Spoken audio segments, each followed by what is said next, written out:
ഞാനിന്നിവിടെ ഉണ്ടാക്കാൻ പോകുന്ന സാധനം കർക്കിടക മാസത്തിൽ ഉണ്ടാക്കേണ്ട ഒരു ലേഹമാണ്. അതിൻ്റെ കൂട്ടുന്ന സാധനങ്ങളാണിത്. ഇത് ചെറിയ ഉള്ളിയും വെളുത്തുള്ളിയും വേവിച്ച് മിക്സിയിലിട്ടൊന്ന് അടിച്ചതാണ്. ഇത് ഈത്തപ്പഴം കുതിർത്തി മിക്സിയിലിട്ട് അടിച്ചതാണ്. ഇത് 4 തേങ്ങൻ്റെ പാല്. ഇത് ശർക്കര തിളപ്പിച്ചത്. ഇത് നല്ല ജീരകം. ഇതൊക്കെ പാടെ കൂട്ടിക്കാണ് ഇതിക്കടെ പാർന്നിട്ട് അങ്ങോട്ട് ഇളക്കുക. എന്നിട്ട് അടുപ്പത്ത് വെച്ച് അങ്ങോട്ട് കത്തിച്ചുക. എന്നിട്ട് അങ്ങോട്ട് ഇളക്കി ഇളക്കി ഇളക്കി ഇളക്കി ഒരു പരുവത്തിലായി നല്ല മൂത്ത് വരുമ്പോൾ ഇത്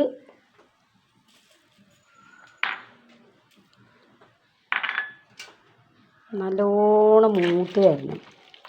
ഇത് ശർക്കരൻ്റെ വെള്ളമാണ്. ഇതെല്ലാം വിട്ടിട്ട് നല്ലോണം ഇളക്കി ഇളക്കി ഇളക്കി ഇളക്കി അടുപ്പത്ത് വെച്ച് നല്ലോണം ഇളക്കി വറ്റിച്ച് തിളപ്പിച്ചെടുത്ത് ആകുമ്പോൾ ഇതിൻ്റെ എണ്ണയൊക്കെ നെറുക്ക് വരും. പിന്നെ നെയ്യുമാണെങ്കിൽ ലേശം ലാസ്റ്റ് കൂട്ടാം, കൽക്കണ്ടം കൂട്ടാം.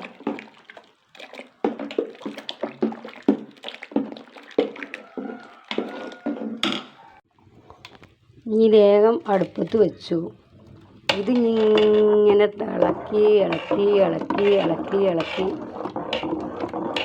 ഇതങ്ങോട്ട് വറ്റണം. ഇപ്പം ഇത് നല്ലോണം തിളച്ചു. ഇങ്ങനെ ഇളക്കി കൊടുക്കന്നെ ഇളക്കി കൊടുക്കന്നെ വറ്റോളം ഇളക്കി കത്തിച്ച് ഇളക്കി അടി പിടിച്ചാതെ നോക്കണം.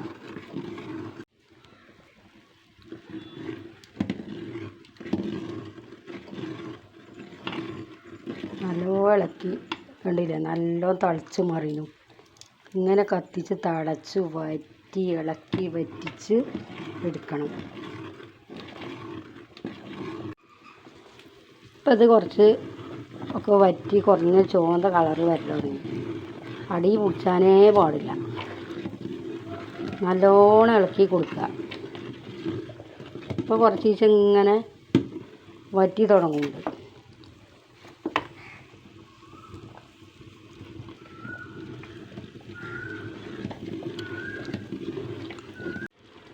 ഇപ്പം അത് ഏകദേശം ഇങ്ങനെ ആയി തുടങ്ങി. ചോന്ത് വന്ന് ഇങ്ങനെ ആയി തുടങ്ങി. ഇനിയും കുറേ സമയം പിടിച്ചു മൂത്ത് കിട്ടണമെങ്കിൽ, ചോന്ത് വരണമെങ്കിൽ. ഇപ്പം കണ്ടോ, കുറഞ്ഞൊരു ഇതായിട്ടുള്ളൂ.